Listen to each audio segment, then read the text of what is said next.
Canberra. I'm coming to you from Canberra, Australia, and this is a channel I started to help me with my unfinished projects problem.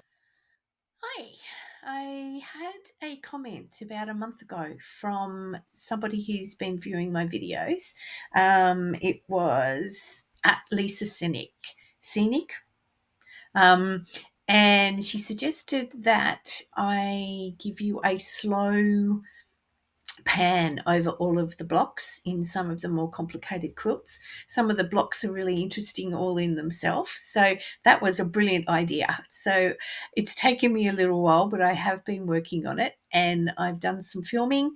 What I will try to do is edit those as individual videos to put into the original video that I put up with each quilt, so that when you've got the process of making that quilt, you've also got the video that shows all of the blocks individually.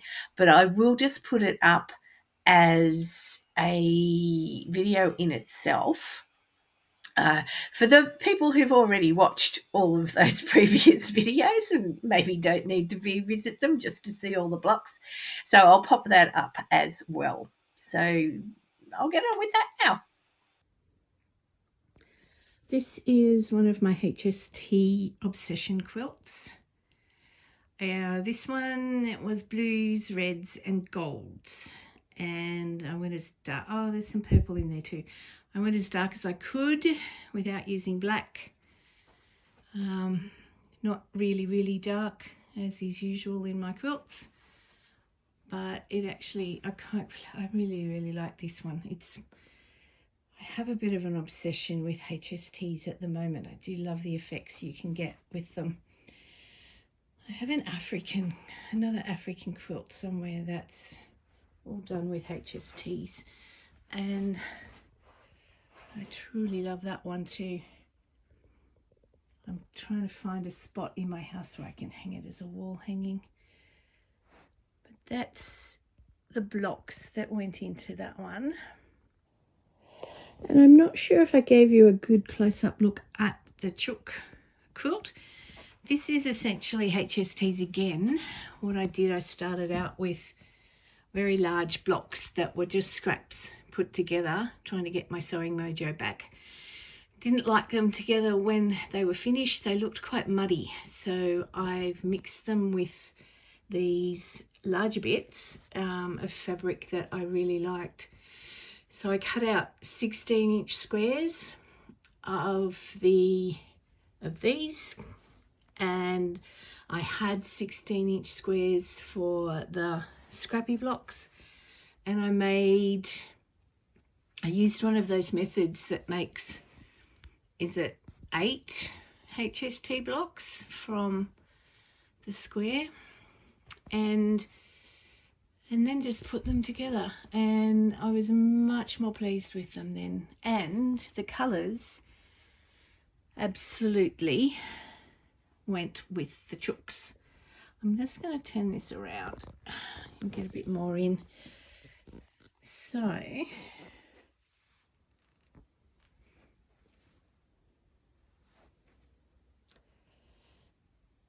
and the chooks. I've shown you the stitching before. I'm quite pleased with that. It looks quite chook wire-ish to me, which is nice. That's exactly what I wanted. And you can see the borders. I only used about 8 of the feature fabrics, like the fabrics that I used, what are they called? Fat quarters. I used fat quarters for. And so I had a limited palette there, but there's so much going on in the scrappy ones that wasn't really a problem. And just a little bit of a close-up of the hexagon stitching. So I made chook wire, but not as solid and not out of the metal. So I just used lots and lots of different colours on that, pulled colours out of the quilt and used those. I have a very big collection of embroidery floss from when I was a cross stitcher, and I seem to have gone off cross stitching completely, so this is a way I can use up some of that floss.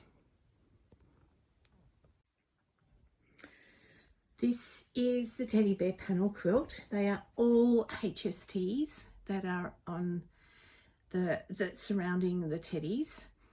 They I did light, medium and dark. My darks are not terribly dark, like that's a dark in my world, but I had to work with what I had, and basically I pulled out the colors that are in the panels. I'll show you the panels. I think I said in the video this pink border is a fabric that my son's partner's mother used to make and sell hand-dyed fabrics, and that's one of her hand dyes. They gave me a little bundle one Christmas, and it was absolutely the perfect thing for this quilt. It lifted it so much.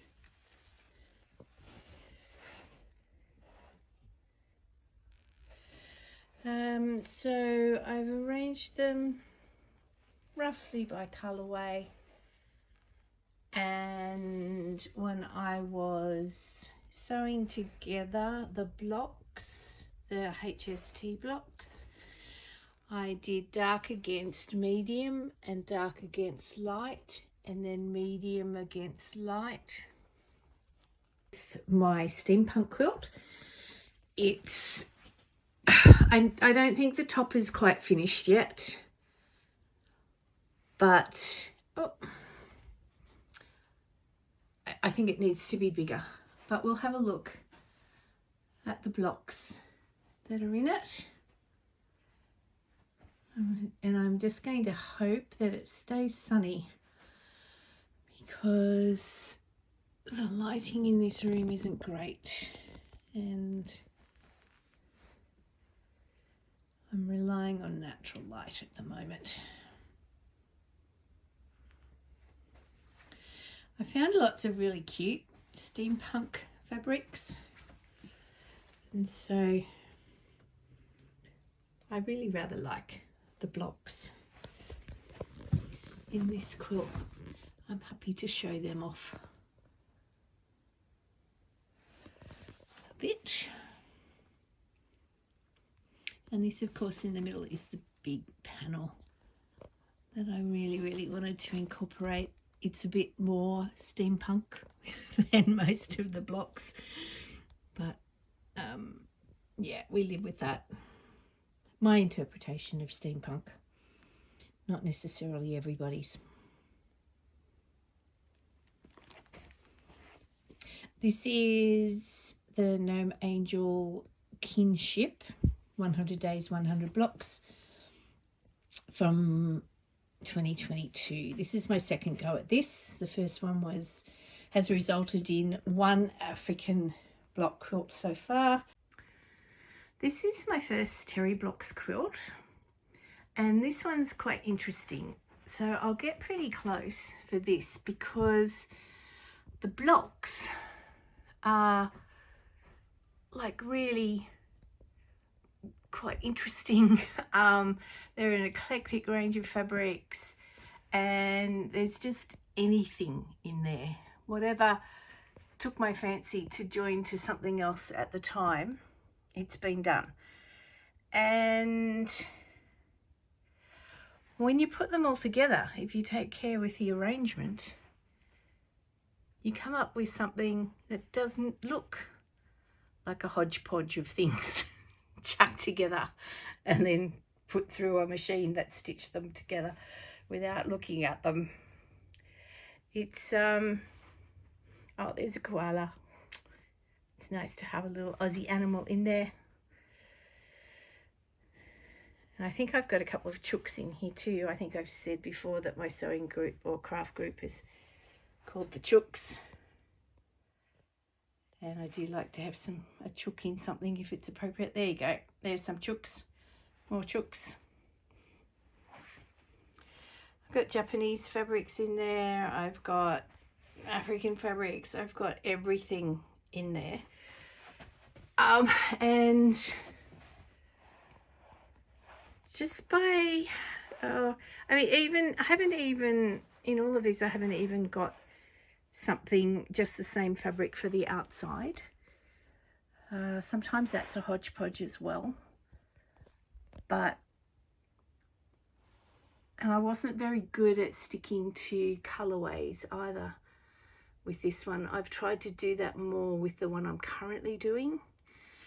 But when I look at the effect of this from a distance, I'm not sure that I really needed to do that.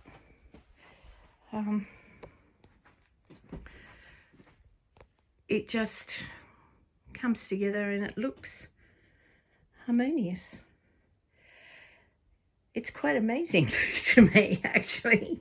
I'm not normally a scrappy quilt person, but this one was so exciting to do and to see the end result that I'm actually doing another one now.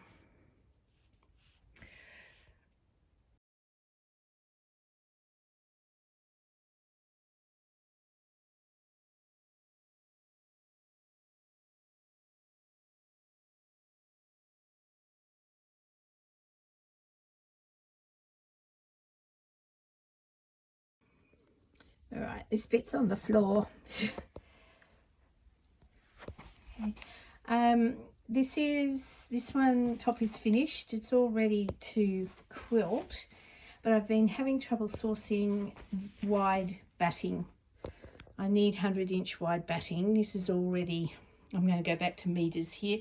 It's already 2.5 meters by 2.5 meters, and the widest batting I can source is 2.4 meters.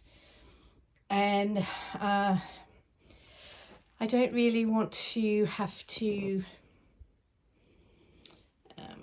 join batting for this. It's a very heavy quilt, and I don't think a joined batting is the ideal solution. So I will continue my quest for a wide batting. I'm actually thinking I'm going to have to quilt this by hand. It would be something of a nightmare on a sewing machine. It's huge. I can't really afford to get it done by a long armour at the moment. What I can afford is some embroidery floss and some hours of my time. I absolutely love this quilt. The oranges and the yellows and the rusts and things are all my colours that go with my house, but the black so doesn't. So I'm really torn on this one. I want to keep it.